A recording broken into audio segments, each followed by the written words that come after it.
네, 할렐루야. 네, 반갑습니다. 오늘 비가 많이 오는 가운데 우리 주님께서 그 발걸음을 인도하신 줄로 믿습니다. 물이 하나님의 말씀이라고 비유하는 것 같이 그런 하늘에서 많은 비가 내리는 것과 같이 오늘 우리의 마음속에도 하나님의 말씀의 비가 폭포수같이 내리는 그런 귀한 시간 되시기를 간절히 원합니다. 또 이 시간에 코로나19 때문에 예배 참석하지 못하시고 온라인상으로 예배 드리시는 많은 분들도 있습니다. 그분들도 하나님의 은혜가 같은 은혜가 있기를 간절히 원합니다. 자, 오늘 본문 말씀은 열왕기하 6장 1절부터 7절까지 말씀입니다. 열왕기하 6장 1절부터 7절입니다. 선지자의 생도가 엘리사에게 이르되 보소서 우리가 당신과 함께 거한 곳이 우리에게 좁으니 우리가 요단으로 가서 거기서 각각 한 제목을 취하여 그곳에 우리의 거할 처소를 세우사이다. 엘리사가 가로되 가라. 그 하나가 가로되 청컨대 당신도 종들과 함께 하소서. 엘리사가 가로되 가리라 하고 드디어 저와 함께 가니라. 무리가 요단에 이르러 나무를 베더니 한 사람이 나무를 벨 때에 도끼가 자루에 빠져 물에 떨어진지라. 이에 외쳐 가로되 내 주여 이는 비로 온 것이니이다. 하나님의 사람이 가로되 어디에 빠졌느냐 하매 그것을 보는지라. 엘리사가 나뭇가지를 베어 물에 던져 도끼를 떠오르게 하고 가로되 너는 취하라. 그 사람이 손을 내밀어 취하니라. 아멘. 자, 오늘 본문 말씀 열왕기하 6장 1절부터 7절까지 말씀을 통해서 물에 뜬 도끼라는 제목으로 우리 하나님 말씀을 함께 상고해 보도록 하겠습니다. 물에 뜬 도끼. 자, 오늘 열왕기하 6장 1절 이하에 기록되고 있는 이 말씀은 겉으로 보면 그 엘리사와 함께 있었던 그 생도들과 있었던 그 역사적인 사건입니다. 그 내용이 어떤 내용이었냐면 우리가 함께 거하는 것이 좁으니까 장막터를 넓힙시다 하여서 에덴으로 가서 목재를 구하러 가는 겁니다. 나무를 구하러 갔는데 그만 한 생도가 도끼질을 하다가 도끼가 자루에서 빠져서 물에 빠진 거죠. 물에 빠지니까 이를 어찌할까 하고 걱정하는 그 가운데에 하나님의 사람 엘리사가 그곳에 가서 뭐라고 하는 것이에요? 왜 근심하느냐 하니까 도끼가 물에 빠졌다. 그러니까 어디에 빠졌는데요? 그리고 물어봐서 그것을 물에서 떠오르게 했다. 어떻게 하는 거예요? 가지를 던져서 물에 떠오르게 했다 하는 그런 내용이에요.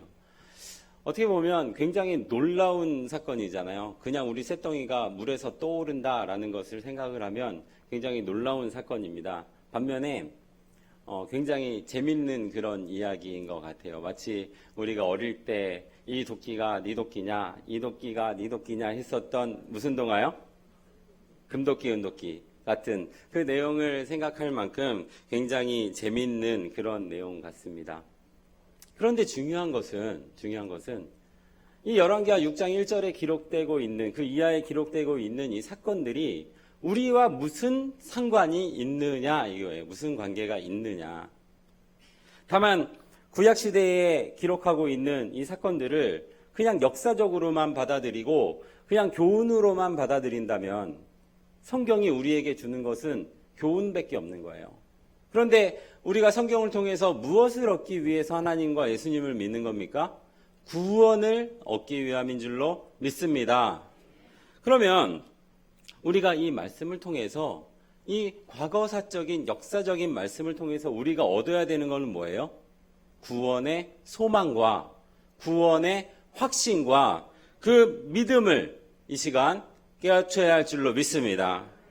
자, 그러면 오늘 열왕기하 6장 1절 말씀 앞서서 하나님의 말씀이 성경에 기록이 될 때 예수님께서 뭐라고 얘기하셨냐면 마태복음 13장 34절에 뭐라고 얘기합니까? 비유가 아니면 아무것도 말씀하지 않는다라고 이렇게 말씀하지 않습니까? 근데 왜 그것이 그렇게 기록되어 있느냐면 35절 말씀 봅니다. 이는 선지자로 말씀하신 바 내가 입을 열어 비유로 말하고 창세부터 감추인 것을 드러내려 함이라 라고 이렇게 얘기하는 거예요. 그러니까 구약 시대에 있었던 그 내용이 단순히 역사적인 그런 내용이고 우리에게 교훈만 주는 것이 아니라 창세부터 감추어졌던 그런 비밀한 말씀이다라는 것을 깨우쳐야 할 줄로 믿습니다. 오늘 말씀도 그 연장선상에 있다 이런 얘기입니다. 그 말씀도. 우리 마태복음 24장 37절 말씀을 보시면 뭐라고 얘기합니까? 노아의 때와 같이 인자의 때도 그러하리라 라고 이렇게 얘기해요. 그 인자의 때는 언제를 말하는 거예요? 예수님 재림하시는 그 때를 말하는 거 아닙니까? 세상 마지막 때?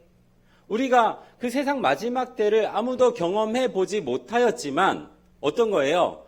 노아의 때, 그 옛날에 있었던 그 과거사적인 역사를 통하여서 우리가 아직 경험해 보지 못했던 일들을 예언적으로 말씀하는 것이다 라는 것을 우리가 깨우쳐야 하는 줄로 믿습니다.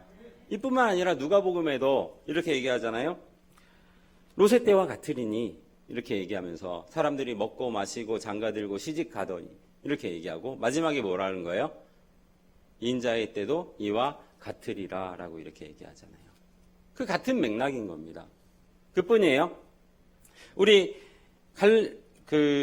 갈라디아서 말씀에 보면 이 어떤 내용을 얘기하냐면 그 아브라함의 두 아들에 대한 이야기를 하면서 어떻게 얘기를 하냐면 우리 아브라함의 두 아들에 대한 얘기 있지 않습니까? 하나는 종으로부터 난 이스마엘이 있었고 하나는 약속으로 났던 이삭이 있었는데 그것이 과거사적으로 실제로 있었던 일이잖아요.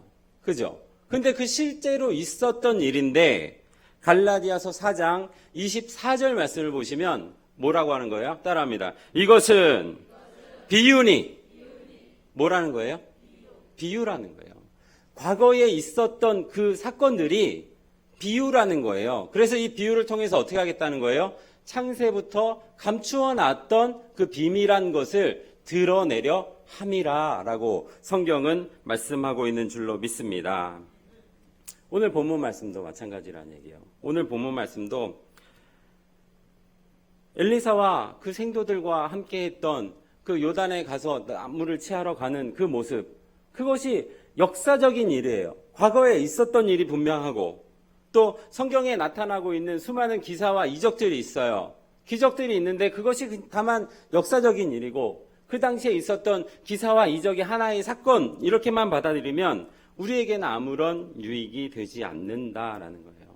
이 사건을 통해서 먼 훗날 우리가 아직 경험해 보지 못한 그 심판의 때, 마지막의 때, 그때를 예언적으로 말씀하고 있는 사건이다라는 것을 우리가 깨달아야 할 줄로 믿습니다.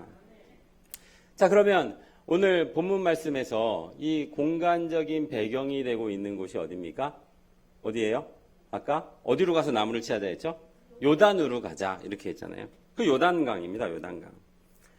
이 요단강 여러분들 성경책 뒤에 보면 그 이스라엘 지도 이렇게 하면서 이스라엘 지도 보면은 이렇게 물줄기가 세로로 쭉 흘러내리는 물줄기가 있는데 아마 성경책에 다 있을 거예요.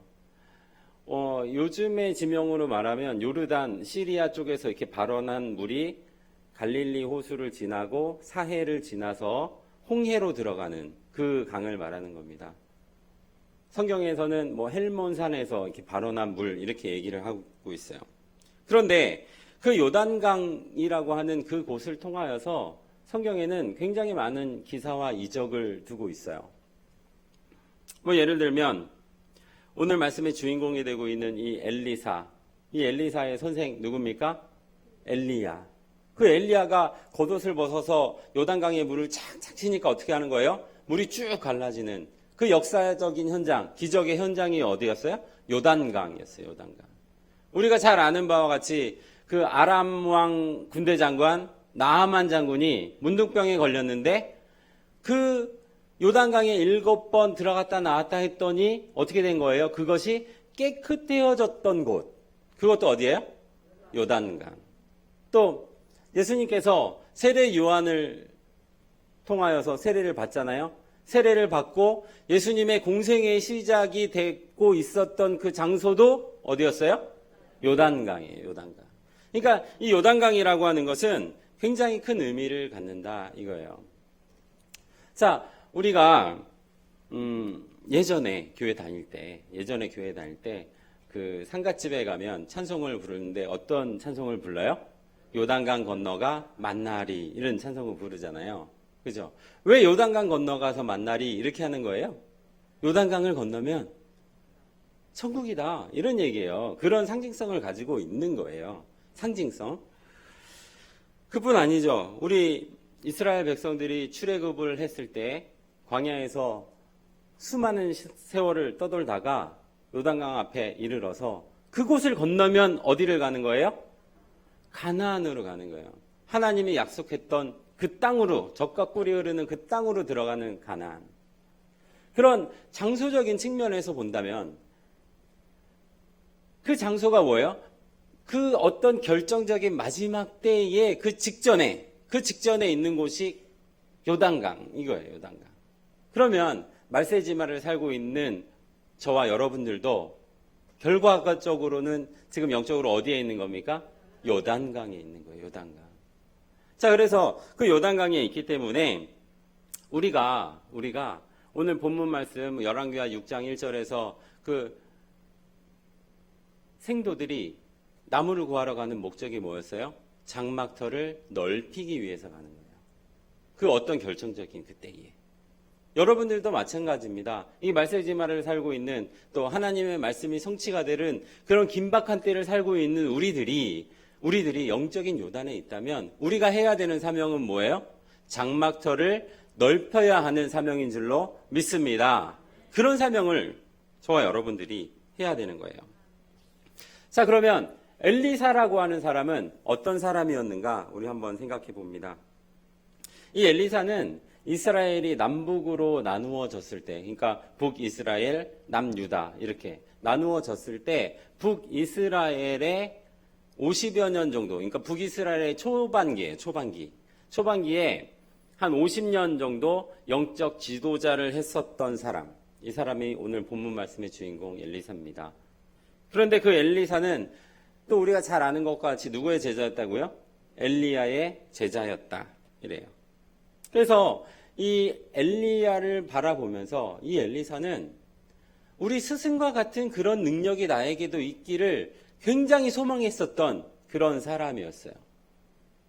그래서 우리 열왕기하 2장에 보면 어떤 내용들이 기록이 되고 있냐면 그 엘리야가 승천할 때 엘리야가 회리바람을 타고 승천하지 않습니까? 승천할 때 스승 엘리야를 졸졸졸 따라다니는 그런 모습을 보이고 있어요.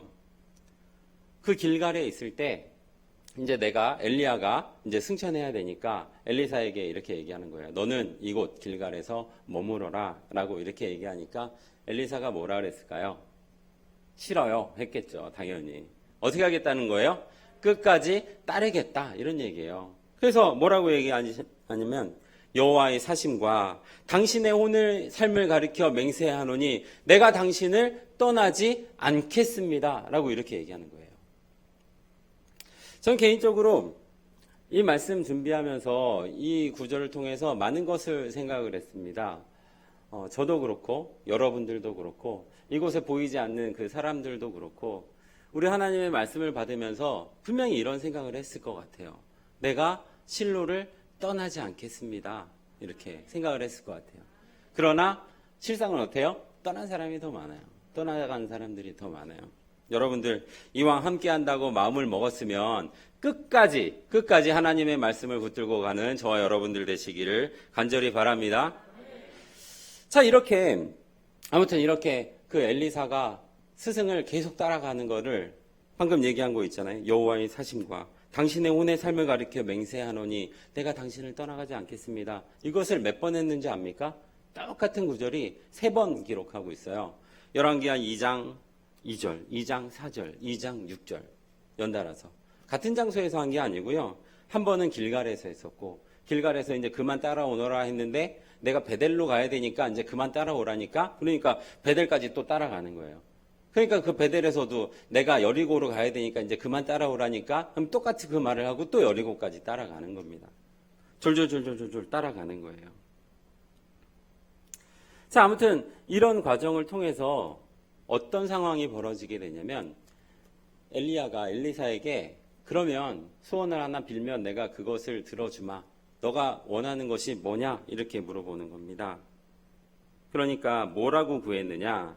우리 왕하 2장, 열왕기하 2장 9절 말씀 봅니다. 9절 말씀 보시면, 자, 건너매. 자, 이 건너매는 뭐냐면, 이 엘리야가 옷을 탁탁 쳐갖고 강물을 쫙 갈라내고 그 강을 건너고 이런 얘기야. 건너매. 엘리야가 엘리사에게 이르되, 나를 내게서 취하기 전에 내가 너에게 어떻게 할 것을 구하라. 엘리사가 가로되, 따라합니다. 당신의 영감이 갑절이나 내가 있기를 구하나이다. 뭐를 구하는 거예요? 네. 스승님의 그 영감이 나에게 갑절이나 있기를 구하나이다. 이런 믿음. 굉장한 믿음이죠.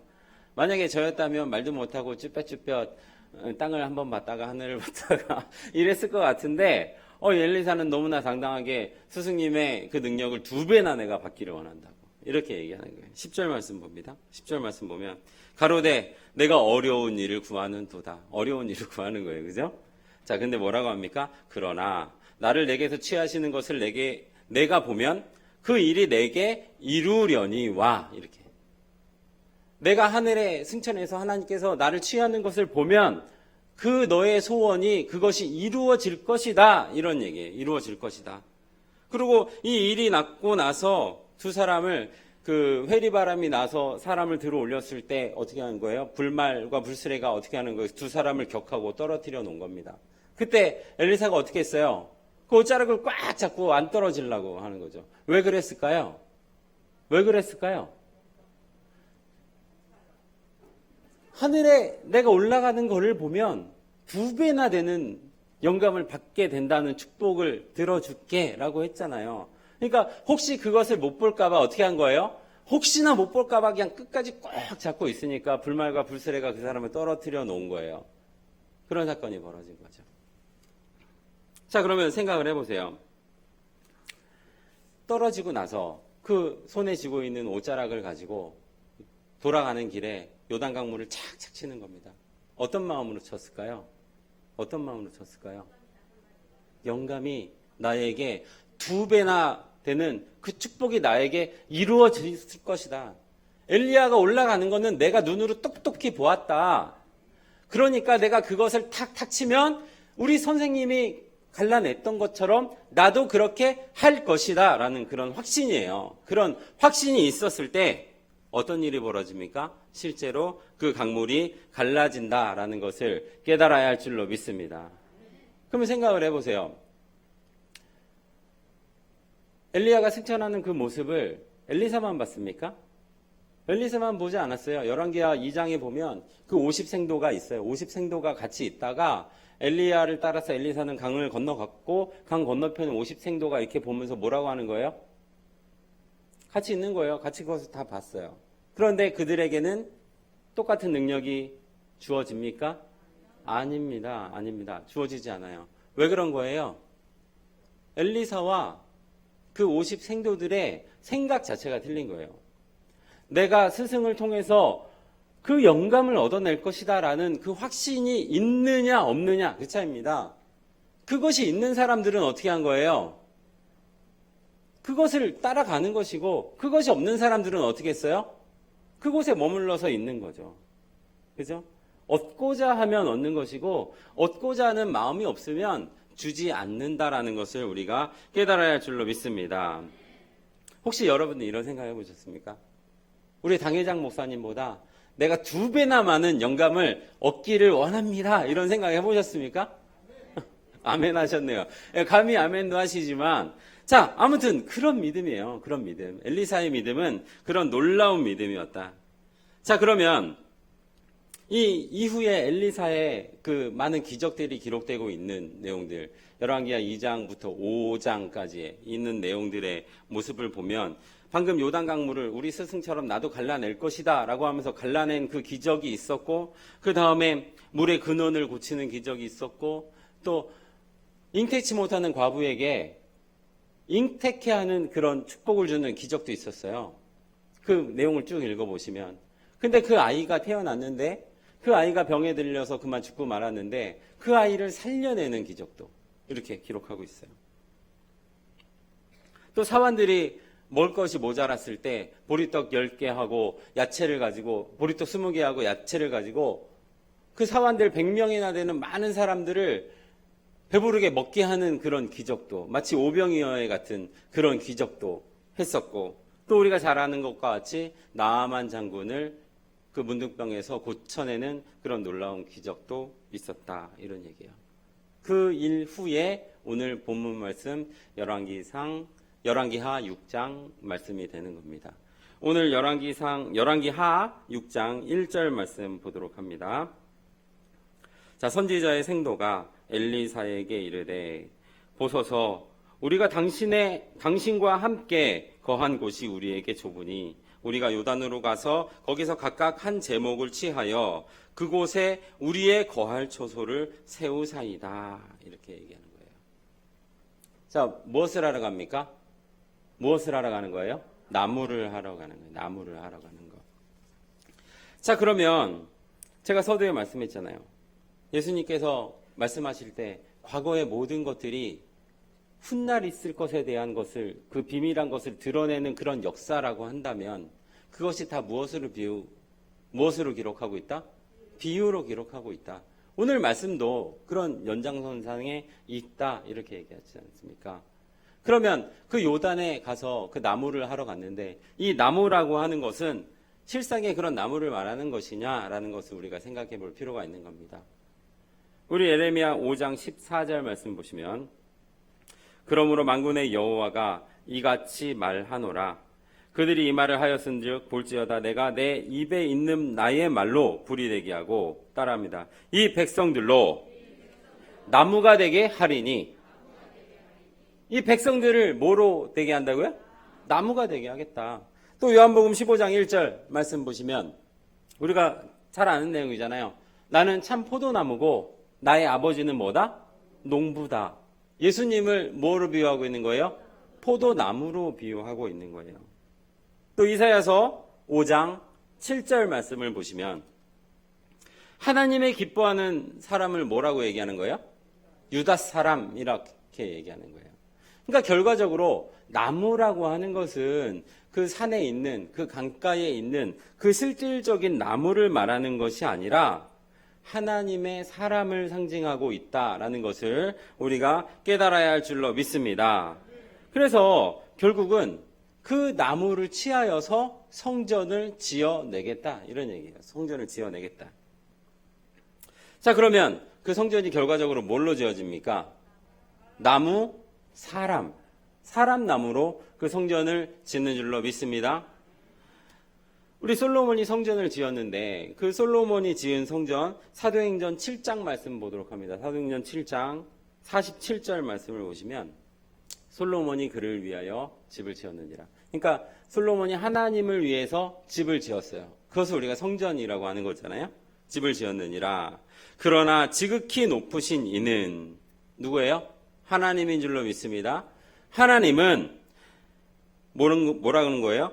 손으로 지은 곳에 계시지 아니하니라 라고 이렇게 얘기하는 거예요. 성전을 지었는데 우리가 흔히 생각하는 나무로 집을 짓고 돌로 집을 짓고 흙으로 이렇게 집을 짓고, 현대에서는 뭐 콘크리트, 철근으로 해갖고 막 집을 지어내잖아요. 그런데 그런 곳에 하나님이 거하지 않는다라고 이렇게 얘기하는 거예요.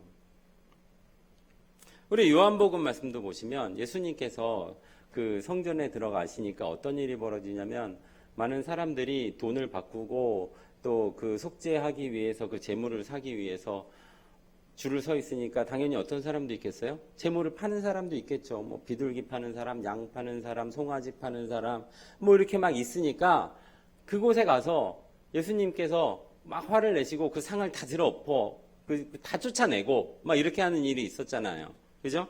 그러고 나서 요한복음 2장 19절 말씀 보면 이렇게 얘기하는 거예요. 예수께서 대답하여 가라사대 너희가 이 성전을 헐라 내가 사흘 동안 일으키리라 라고 이렇게 얘기하는 거예요. 성전을 헐었는데 이것을 사흘 동안에 일으킨다고요? 이 말이 됩니까? 말이 돼요? 그래서 그거를 갖다가 뒤에 20절 말씀 봅니다. 20절 말씀 보시면 유대인들이 어떻게 받아들였냐면 유대인들이 가로되 이 성전은 46년 동안 지었거늘 내가 3일 동안 일으키겠느뇨? 이렇게 생각한다는 거예요. 그러니까 예수님이 바라보았던 성전, 그리고 또 유대인이 바라보았던 성전이 그 개념이 틀렸다라는 것을 우리가 알 수 있는 줄로 믿습니다. 그러면 이 예수님은 이 성전에 대해서 어떻게 생각을 하고 있었느냐? 우리 21절 바라봅니다. 21절 보면 그러나 예수는 성전된 자기 육체를 가리켜 말씀하신 것이라 라고 말씀하고 있는 줄로 믿습니다. 성전이 무엇으로 비유되고 있는 거예요? 예수님의 육체를 말하는 거예요. 3일 만에 다시 일으키리라 했던 거는 내가 죽으면 3일 만에 부활할 것이다 라고 하는 것을 빗대어서 이렇게 얘기하는 거예요. 성전이라고 하는 것은 우리가 생각하는 흙으로 돌로 나무로 짓는 그런 성전을 말하는 것이 아닌 것을 우리가 깨달아야 할 줄로 믿습니다. 그래서 세상에서도 사람을 가리켜서 아주 장래가 촉망한 사람을 뭐라고 그래요? 인재라고 하잖아요. 또 우리 아이들을 보면서 꿈나무라고 이렇게 얘기하는 거예요. 사람을 나무로 비유하는 그런 표현들이죠. 우리 고린도전서 3장 16절 말씀 봅니다. 자, 너희가 하나님의 성전인 것과 누가요? 그죠? 여러분들이 하나님의 성전인 줄로 믿습니다. 여러분들이 하나님의 성전이고 또 하나님의 성령이 너희 안에 거하는 것을 알지 못하느뇨? 라고 이렇게 말씀하는 것을 우리가 깨달아야 할 때에 성전이라고 하는 것은 그 유대인들이 생각했던 그 성전이 아니었다. 라는 것을 우리가 말씀을 통해서 알 수 있는 줄로 믿습니다. 자, 그러면 오늘 말씀에 요단으로 갈 때에 어떻게 가는 거예요? 그 성경에는 그 요단에는 뭐 사자가 살고 숲이 무성하고 이렇게 표현되고 있는 그 요단이거든요. 아주 아름드리 나무들이 있는 그 요단에 나무를 베러 간다는 것은 어떤 의미를 갖느냐? 성전의 기둥감을 얻고자 함인 줄로 믿습니다. 그러면 그 기둥감을 신약 성경에도 사람을 일으켜서 이렇게 기둥을 삼는다는 그런 얘기가 있어요. 우리 갈라디아서 2장 말씀 보면 이렇게 얘기합니다. 갈라디아서 2장 9절. 또 내게 주신 은혜를 알므로 기둥같이 여기는 야고보와 게바와 요한도 바나바에게 교제의 약수를 하였으니 기둥같이 여기는 누구요? 야고보, 게바, 그리고 요한. 이렇게. 이 세 사람을 뭘로 비유한 겁니까? 기둥으로 비유한 거예요. 기둥으로. 이 게바는 누구예요? 게바는 베드로입니다. 그 본명은 시몬이었고요. 그죠? 그리고 또 헬라어로는 베드로, 히브리어로는 게바 이렇게. 그러니까 우리가 성경을 보면서 게바, 베드로, 시몬 이러면 이거 다 같은 사람이구나 이렇게 생각하기 원합니다. 자, 그 사람을 일컬어서 뭐라고 얘기하는 거예요? 기둥이다라고 이렇게 얘기하는 기둥이다. 자, 그러면 하나님께서는 마지막에 어떠한 사람들을 얻어내기 위함인가라는 것을 우리 보도록 합니다.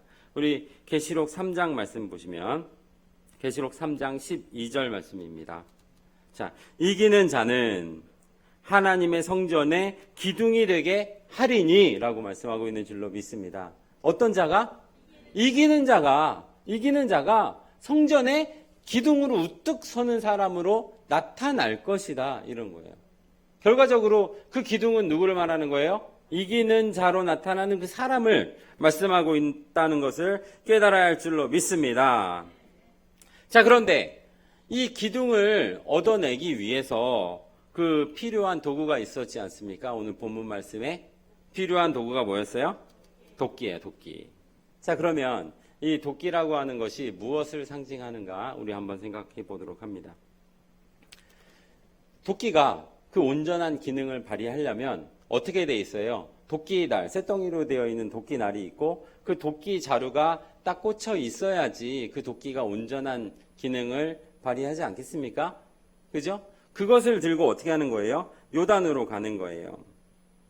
근데 도끼 자루는 뭐로 만듭니까? 나무로 만드는 거예요. 아까 나무는 뭐다? 사람. 그러니까 도끼 자루는 결과적으로 무엇을 상징하는 거예요? 사람을 상징하는 줄로 믿습니다. 그런데 그 사람에서 어떻게 하는 거예요? 도끼를 이렇게 꽂아놨는데 그 도끼가 떨어져 나간 겁니다. 떨어져 나가서 오늘 본문 말씀에 보면 물에 빠진 거죠. 그러면 이 도끼 자루가 실장의 나무 자루를 말하는 것이 아니라 사람을 상징한다면 그 쇠로 된 도끼 날도 실상의 쇠로 된 도끼 뭉치를 말하는 것이 아니라 어떤 것을 의미하고 있다는 것을 깨달아야 할 줄로 믿습니다. 자, 그럼 무엇을 의미하느냐? 세상에서도 그 목재를 취하여서 나무를 베우면 그것을 바로 쓸 수는 없지 않습니까? 아무리 좋은 금강송, 한아름 되는 금강송을 딱 뽑아 와가지고 그것을 남대문 세울 때 바로 쓸 수 있어요? 바로 못 써요. 바로 못 씁니다. 어떻게 하는 거예요? 껍질을 벗기고, 그죠? 또 곁 가지들이 막 있으니까 그 가지도 씌어내고 하는 거예요. 그죠? 그것을 무엇으로 합니까? 그것을 도끼로 하는 거예요. 도끼로. 그죠? 자, 이 얘기는 무슨 얘기냐면 도끼를 통해서 필요 없는 것들을 다 제거해내고 나면 성전에 무엇으로 삼을 수 있다? 기둥으로 삼을 수 있다라는 것을 깨달아야 할 줄로 믿습니다. 그러니까 이 도끼는 어떤 역할을 하는 거예요? 그 나무를 취하여 왔을 때 교만의 가지, 또 시기의 가지, 질투의 가지들을 다 쳐내고 또 껍질들도 깨끗이 다 쳐내고 또 사각으로 되어 있는 기둥이 필요하면 사각으로 다듬고 원으로 되어 있는 기둥이 필요하면 원으로 다듬고 하는 그 역할을 뭐로 하는 거예요? 도끼로 하는 거예요. 이 도끼라고 하는 것은 어떤 의미를 갖습니까? 그러니까 결과적으로 보면 나무를, 사람을 우리가 취하여 왔을 때 그 사람이 성전의 기둥이 되기 위해서 도끼로 다듬어요. 결과적으로 하나님의 말씀으로 다듬는다라는 것을 깨달아야 할 줄로 믿습니다. 그러니까 도끼라고 하는 것은 무엇을 상징하는 거예요? 하나님의 말씀을 상징하는 겁니다. 말씀을. 자, 그런데 오늘 본문 말씀에 단초가 되었던 사건이 있었잖아요. 어떤 사건입니까? 그 도끼가 빠져서, 그죠? 물에 빠져버린 거예요. 물에 빠진 그 사건. 자, 그러면 한번 생각을 해볼 필요가 있는 거예요. 그럼 도끼 자루가 있고 그 도끼가 있는데 그것이 빠졌다라고 하는 것. 도끼 자루는 사람이고 도끼 날은 뭐예요? 하나님의 말씀인데 그것이 딱 맞지 않았다 이런 얘기예요. 우리가 하나님의 말씀을 들을 때 그것이 온전히 나의 것이 된다면 내가 어떤 역할을 하는 거예요? 저 요단 숲풀에 나가서 나무를 채워오는 거예요. 그런데 내가 하나님의 말씀을 듣고 그것이 나와 온전히 하나가 되지 못하면 어떻게 될 수밖에 없는 거예요? 그것이 빠질 수밖에 없는 거예요. 빠질 수밖에 없는 거예요. 그래서 오늘 본문 말씀에서는 뭐라고 얘기합니까? 본문 말씀은 빌어온 것이니이다 라고 이렇게 얘기하잖아요. 결과적으로 무엇을 말하냐면 내 것이 아니었다라는 거예요. 내 것이 아니었다. 우리가 하나님의 말씀을 들었는데 결국은 그것이 내 것이 아니다. 이러면 마치 어떤 상황의 자루가 되는 거예요? 이쑤시개 같은 그런 자루를 가지고 큰 아름드리 나무를 캐기 위한 도끼 자루로 쓰겠다라고 하는 것과 별반 차이가 없다라는 겁니다. 빠져버릴 수밖에 없는 그런 상황인 거죠. 그죠? 하나님의 말씀과 내가 온전히 하나가 될 때 어떻게 될 수 있는 거예요? 딱 들어맞는 도끼가 되어서 나무를 만들어 올 수 있는 거예요. 그죠? 그런 것을 깨달아야 할 줄로 믿습니다. 그러면 성경에서 말하는 가장 이상적인 도끼의 형태는 뭐라고 얘기하고 있는지 우리 한번 보도록 합니다. 요한복음 1장 14절입니다. 요한복음 1장 14절 말씀을 보면 말씀이 육신이 되어 이렇게 얘기하는 말씀이 뭐가 되어서? 육신화되는 거예요. 우리 가운데 거하심에 그 영광을 보니 아버지의 독생자의 영광이요 은혜와 진리가 충만하더라. 깨달아야 할 줄로 믿습니다. 이런 도끼가 돼야 되는 거예요. 저와 여러분들이 어떤 모습으로 나타나야 할까라는 것을 사실은 고민할 것도 없는 겁니다. 내가 고민하는 것은 어떤 거냐면 예배를 가야 되는데 예배 가기 싫은 거를 고민하는 거지. 내가 말씀을 들었는데 그 말씀이 무슨 말인지 못 알아듣는 거를 고민하는 거지 내가 무엇이 되어야 할까를 고민할 필요는 없는 거잖아요. 그죠? 가장 이상적인 이런 도끼의 모습으로 나타나야 될 줄로 믿습니다. 그러면 우리가 결과적으로 이 이상적인 도끼가 되어서 어떻게 해야 되는 거예요? 나무를 캐내야 되는 거예요.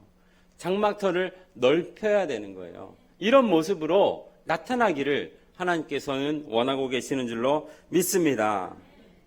자, 그러면 이사야가 그 생도에게 물이 어디에 빠졌느냐? 저기 빠졌습니다. 그러니까 그곳에 무엇을 던졌습니까? 나뭇가지를 던졌다. 그랬더니 마치 동화처럼 그 쇳덩이 도끼가 어떻게 한 거예요? 물에 동동동동 떠오르는 그런 역사가 있었다. 그거는 무엇을 의미하는 것인가? 우리 성경을 통해서 한번 보도록 합니다. 이사야서 11장입니다. 이사야 11장 1절 말씀 봅니다. 자, 이새의 줄기에서 한 싹이 나며. 그러니까 이새는 누구냐면 그 다윗의 아버지예요. 다윗의 아버지. 그러니까 그 이새의 줄기에서 한 싹이 났으니까 그 싹은 당연히 누굽니까? 다윗인 거예요. 다윗. 그죠? 보세요. 이새의 줄기에서 한 싹이 나며 또 그 뿌리에서 그 한 싹이 났는데 그 싹의 그 뿌리에서 한 가지가 나는 것이고 그 가지를 통해서 어떻게 하는 거예요? 결실하는 역사가 있다. 성경은 이렇게 얘기하는 거예요. 그러면 그 싹에서 뿌리가 났다. 근데 그 싹이 누구라고요? 다윗이라고요, 다윗. 근데 그 다윗에서 뿌리가 났는데 가지가 올라왔잖아요. 그러면 그 다윗의 뿌리는 무엇인가? 우리 계시록 22장 16절 말씀 봅니다. 자, 나 예수는 교회들을 위하여 사자들을 보내어 이것들을 너희에게 증거하게 하였노라. 나는 따라합니다. 나는 다윗의 뿌리요 자손이니. 누가 다윗의 뿌리라는 거예요? 예수님께서 다윗의 뿌리다라는 거예요. 그러니까 우리 다시 이사야서 11장으로 돌아가면 이새의 줄기에서 한 싹이 나고 그 뿌리에서 어떻게 되는 거예요? 다윗의 뿌리, 예수님으로부터 이런 얘기예요. 거기에서 가지가 나서 결실하는 역사가 있을 것이다. 이런 얘기입니다. 그러니까 결과적으로 이 가지의 역사는 어떤 역사를 말하는 것이냐면 예수님으로부터 나오는 그 가지, 예수님의 속성을 물려받는 사명자, 가지의 사명자를 통하여서 도끼가 떠오른다. 하나님의 말씀이 떠오른다라는 것을 우리가 이 말씀을 통해서 깨달을 수 있는 줄로 믿습니다. 이런 얘기입니다. 하나님의 말씀이 가지의 사명자를 통하여서 그것이 내가 몰랐던 것을 떠오르게 하는 역사. 그 역사가 과거에 있었던 이 이야기를 마지막에 어떻게 하는 거예요? 성취될 일로 비밀한 것에 감추어둔 것을 이루려 함이라라고 하는 역사라는 것을 우리가 깨달아야 할 줄로 믿습니다. 오늘 우리가 말씀을 들으면서 여러분들 생각하신 분들도 있을 겁니다. 혹시나 내가 꼭 들어맞는 그런 온전한 도끼의 모습으로 내가 있지 못하구나 이렇게 생각하신 분들도 있을 거예요. 근데 걱정하지 마십시오. 오늘 본문 말씀 봅니다. 7절 말씀, 열왕기하 6장 7절 말씀 보면 자 따라합니다. 너는 취하라. 뭐라고 하는 거예요? 내가 그것이 내 것이 아니었어요. 내 것이 아니었기 때문에 그것이 빠져버릴 수밖에 없었지만 그 가지의 사명을 통하여서 어떻게 하는 거예요? 그 가지가 그것을 떠오르게 하였을 때 그것을 어떻게 하는 역사도 있는 거예요? 취하라. 내 것이 아니지만 그것을 다시금 깨닫게 하여주는 역사가 있는 줄로 믿습니다. 그래서 그 사람이 손을 내밀어 취하니라 라고 이렇게 성경은 기록을 하고 있는 겁니다. 오늘 말씀을 통해서 영적인 요단에 많은 나무들이 있습니다. 많은 나무들. 지금은 바로 써먹을 수는 없지만 말씀으로 다듬어서 분명히 성전에 기둥되는 제목감으로 써먹을 수 있는 그런 목재들이, 나무들이 많이 있을 줄로 믿습니다. 바로 저와 여러분들이 하나님이 원하시고 바라시는 온전한 도끼가 되어서 그 사람들을 하나님의 성전에 이끌어낼 수 있는 귀한 성도님들 되시기를 예수의 이름으로 간절히 축원합니다. 네, 말씀 마치겠습니다.